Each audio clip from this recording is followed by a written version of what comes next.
ನಾವು ಡೈಲಿ ಹೇಳ್ತೀವಿ ಗಿಡಗಳನ್ನ ಬೆಳೆಸ್ರಿ ಉಳಿಸ್ರಿ ಅಂತ ಹೇಳಿ. ಗಿಡಗಳನ್ನ ನಾಶ ಮಾಡೋದ್ರಿಂದ ನಮ್ಮ ಪರಿಸರಕ್ಕೆ ಏನು ಹಾನಿ ಉಂಟಾಗ್ಲಿಕ್ಕತ್ತದ ಅನ್ನೋದನ್ನ ಒಂದು 4 ಸಾಲುಗಳಲ್ಲಿ ನಿಮ್ಮ ಮುಂದೆ ಪ್ರಸ್ತುತಪಡಿಸ್ಲಿಕ್ಕೆ ಇಷ್ಟಪಡ್ತೇನೆ. ಇದು ನನ್ನ ಕವನದ ಶೀರ್ಷಿಕೆ ಏನು ಅಂದ್ರೆ ವನಮಾತೆ ಅಂತ ಹೇಳಿ. ಕಡಿಯಬೇಡವೋ ಮಾನವ ನಗರದ ಬೆಳವಣಿಗೆ ಹೆಸರಿನಲ್ಲಿ ಬಾನೆತ್ತರದಿ ಬೆಳೆದಿಹ ಗಿಡ ಮರಗಳ ನಾಶ ಮಾಡಬೇಡವೋ ಮಾನವ ಪ್ರಕೃತಿಯ. ನಾಶ ಮಾಡಬೇಡವೋ ಮಾನವ ಪ್ರಕೃತಿಯ.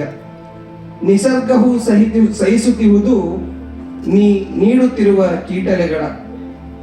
ನಿಸರ್ಗವು ಸಹಿಸುತ್ತಿರುವುದು ನೀ ನೀಡುವ ಕೀಟಲೆಗಳ. ಮುಂದುವರೆದರೆ ನಮ್ಮಯ ಬಾಳು ಒಂದಿನ ಹಸಿರಿನಿಂದ ಬರಗಾಲದೆಡೆಗೆ. ವಿನಾಶದ ಅಂಚಿನಲ್ಲಿಯೂ ಜೀವ ಸಂಕುಲ ನುಡಿಯುತ್ತಿವೆ ಮನ ಕಲುಕುವ ಹಾಗೆ. ವಿನಾಶದ ಅಂಚಿನಲ್ಲಿಯೂ ಜೀವ ಸಂಕುಲ ನುಡಿಯುತ್ತಿವೆ ಮನ ಕಲುಕುವ ಹಾಗೆ.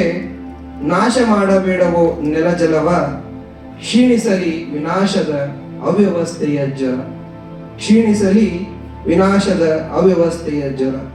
ವನಮಾತೆ ಮುನಿದರೆ ಪ್ರಕೃತಿಯ ಮರಣ ನೀಡುತ್ತಿಹಳು ವಿಷವನುಂಡು ಅಮೃತವನು. ವನಮಾತೆ ಮುನಿದರೆ ಪ್ರಕೃತಿಯ ಮರಣ ನೀಡುತ್ತಿಹಳು ವಿಷವನುಂಡು ಅಮೃತವನು. ಇನ್ನಾದರೂ ಕ್ಷೀಣಿಸಲಿ ಮರಗಿಡಗಳ ವಿನಾಶ. ಇನ್ನಾದರೂ ಕ್ಷೀಣಿಸಲಿ ಮರಗಿಡಗಳ ವಿನಾಶ. ರಕ್ಷಿಸಿಕೋ ಮಾನವ ವನಮಾತೆಯನ್ನು. ಅವಕಾಶಕ್ಕಾಗಿ ಧನ್ಯವಾದಗಳು.